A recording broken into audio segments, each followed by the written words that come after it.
I've been taking ukulele lessons for around a year, and in that time I've learnt some things about ukulele that I wasn't expecting when I first started. If you're new here, my name's Emily, and on this channel I share tips to help you make music. Ukuleles are addictive, so much so that buying ukuleles actually has a name.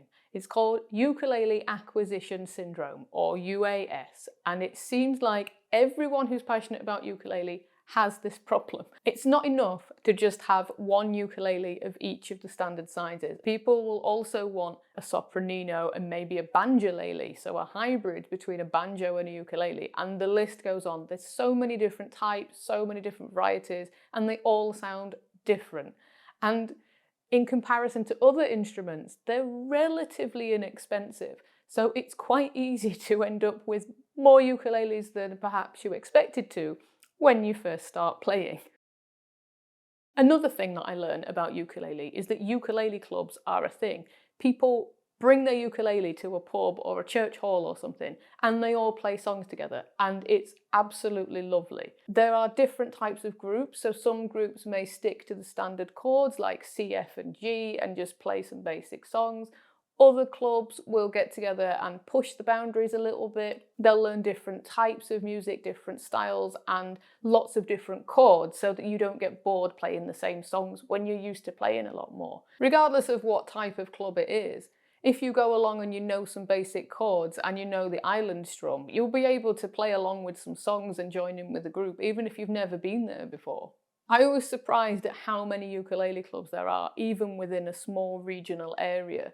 So if you're on holiday or you're traveling for work and you have a ukulele with you, there's probably a club nearby that you could go along to just for one session.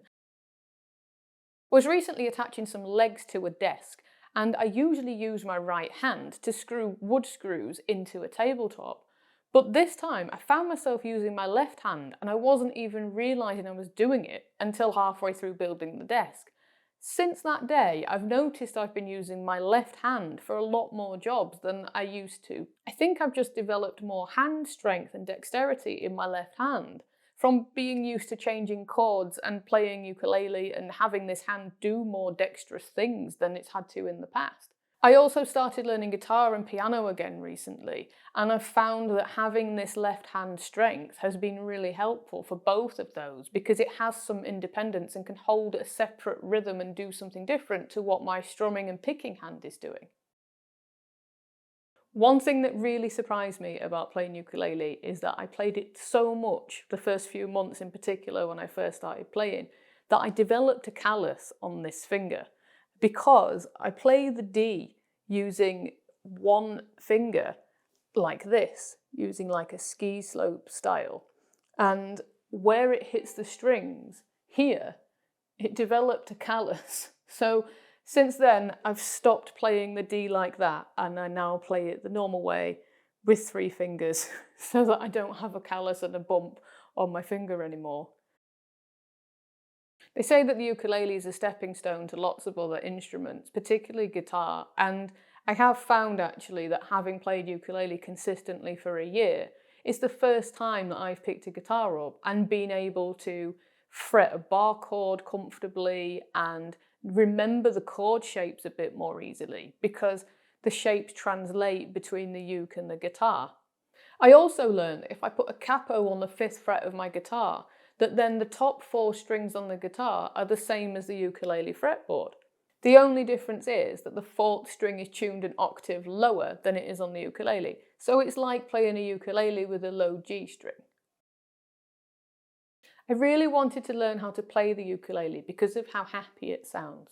And I was playing the Overcooked game, and they use a lot of ukulele in the soundtrack, and I think that was what sparked me wanting to play it. What I wasn't expecting was that any time that I feel down, now that I know how to play the ukulele, I can go and pick it up, play it for 5 minutes, and I feel so much happier. I'm a member of lots of different music groups online, either for music theory or for instruments, and I've found there's a general trend amongst most of these groups where people are kind of gatekeeping new people from coming in, or criticising things that people do, or just obsessing over gear and who knows the most theory and all of this stuff. In complete contrast, the ukulele groups are so welcoming and so supportive of everybody who asks a question or shares a video, and it's so lovely to see because the focus is on people making music and having fun and enjoying themselves, and that's what it's all about. And I love it. It's the best thing, I think, that I've learned out of everything that I've learned about ukulele. If you've enjoyed this video, please give it a like and subscribe, and I'll see you in the next one.